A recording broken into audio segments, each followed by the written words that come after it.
Muito bom dia, muito boa tarde, muito boa noite. Está começando mais um episódio. Quase falei de Copa do Mundo. Sejam todo mundo muito bem-vindo. Eu sou o Felipe, dono desse humilde canal. Já peço de antemão para vocês se inscreverem aqui no canal. Deixa o like, compartilha esse vídeo. Se tiver vontade de hypar, cara, hype esse vídeo me ajuda demais. Nós chegamos aos 200 inscritos. Isso aqui é uma satisfação enorme fazer vídeo para vocês. E hoje um videozinho falando sobre pós-análise também. E a verdade, antes de falar do vídeo. Até todas as outras redes sociais estão aqui na descrição, então segue a gente, que me ajuda também demais. Tá tudo aqui na descrição. Vamos falar agora da partida que teve do jogo de ida das oitavas de final da Bezinha desse ano, né? Obviamente, eu não deixo de comentar a Copa do Mundo, mas também não deixo de comentar a Bezinha que a gente está comentando aqui. Todas as situações, todos os casos. Futuramente eu pretendo fazer um vídeo melhor sobre o assunto do AD e sobre toda a situação que eles acabaram publicando uma nota técnica.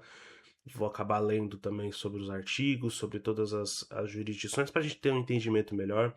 Aquele lá foi um vídeo gravado sobre as situações que a gente tinha, né, as notícias que a gente tinha, mas enfim. Flamengo 0, Audax 0, jogo de ida. O jogo já tá acabando, né? Falta 20 segundinhos aqui, então eu espero que não ocorra a mesma coisa que aconteceu no jogo da Argentina, da Áustria contra a Argélia, que eu me surpreendi no meio do vídeo, e aí eu pensei que ia ser 3-2, mas foi 3-3, foi um jogo maluco. Um Flamengo que tentou pouco, de certa forma. Flamengo que entrou obviamente com o sentido de vencer, né? Ninguém aqui entra de sacanagem. Mas um Flamengo que foi um jogo bastante pegado, né? Um jogo bastante lutado no primeiro tempo. Né? O Audax conseguiu as melhores oportunidades.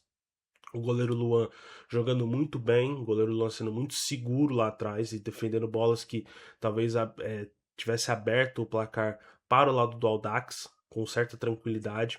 Né? O Flamengo tentava sair muito das vezes, né? A gente entra na escalação, né, que o Renan Martins colocou em campo com o Luan no gol, Gustavo Silva, Juan, o Tonhela e o Vitinho na defesa, Biel e o Lucas Silva voltando, Diogo Bolt um pouco mais à frente, então uma trinca de volantes, né? O Diogo Bolt que está tentando se descobrir um pouco mais como esse meia armador.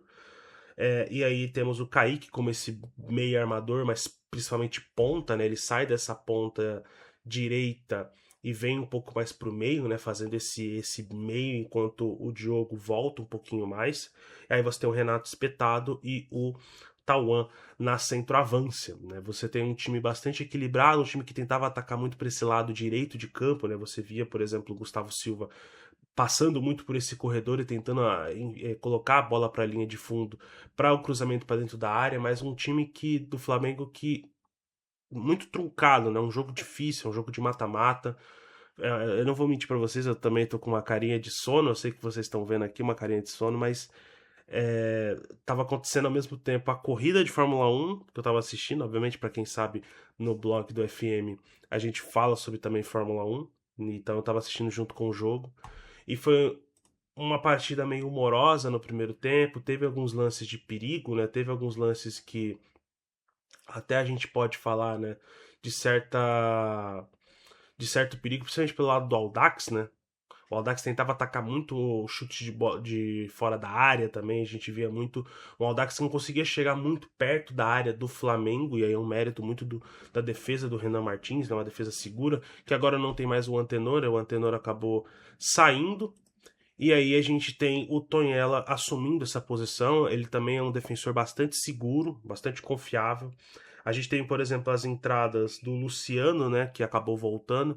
E aí é uma situação meio até que eu vou deixar para comentar nos próximos capítulos, inclusive falar também do já aglomerar no vídeo do AD também. O Luciano que entrou, fez a sua estreia, né? Ele chegou recentemente, jogou decentemente bem. O Molina tentou bastante, acabou tomando até um amarelo. O PV pouco apareceu no jogo. Acho que foi um jogo meio moroso.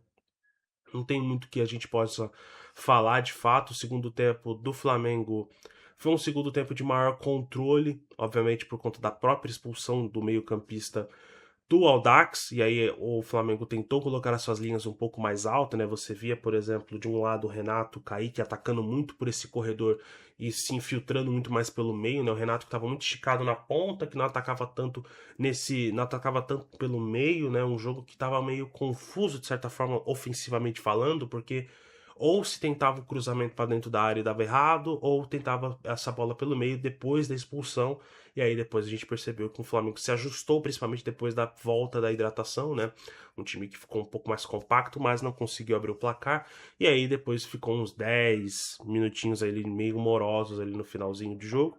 Mas um jogo que o Flamengo vai levar para Guarulhos, um jogo que o Flamengo tenha não sei se vantagem, né, mas vai enfrentar um Audax que eu já tinha dito para vocês, né? Ganhou os 2 jogos do Audax? Ganhou, mas mesmo assim o Audax é uma equipe perigosa, mata-mata é diferente. A gente viu, por exemplo, o Paulinense vencendo o São Carlos na casa do São Carlos. Normalmente as equipes que jogam em casa na Bezinha são fortes por conta do próprio fator casa mesmo, de saber como jogar no seu território. E aí o Flamengo vai aproveitar isso no Ninho do Corvo, com certeza. Mas foi uma partida boa. Uma partida boa, principalmente defensivamente, tá? Ofensivamente deixou um pouco a desejar, né? A gente viu o Tauan um pouco abaixo, a gente viu também o próprio Lucas Silva não conseguindo acertar tanto nesse passe decisivo, nesse passe de quebra-linhas também, não conseguiu se apresentar tanto dentro da área como gostaria. É claro, um jogo muito mais truncado, difícil do que normalmente se apresentou nessa primeira fase, mas é a fase de mata-mata. As equipes vão acabar entrando com mais intensidade. Mas diga o que vocês acharam nos comentários. Como eu dito para vocês, é um vídeo mais rapidinho, né? Eu estava acompanhando 2 eventos ao mesmo tempo. Mais tarde vai ter o vídeo da África do Sul e Canadá, da Copa do Mundo. Então deixa o like, se inscreve no canal, compartilha esse vídeo com todo mundo e até a próxima.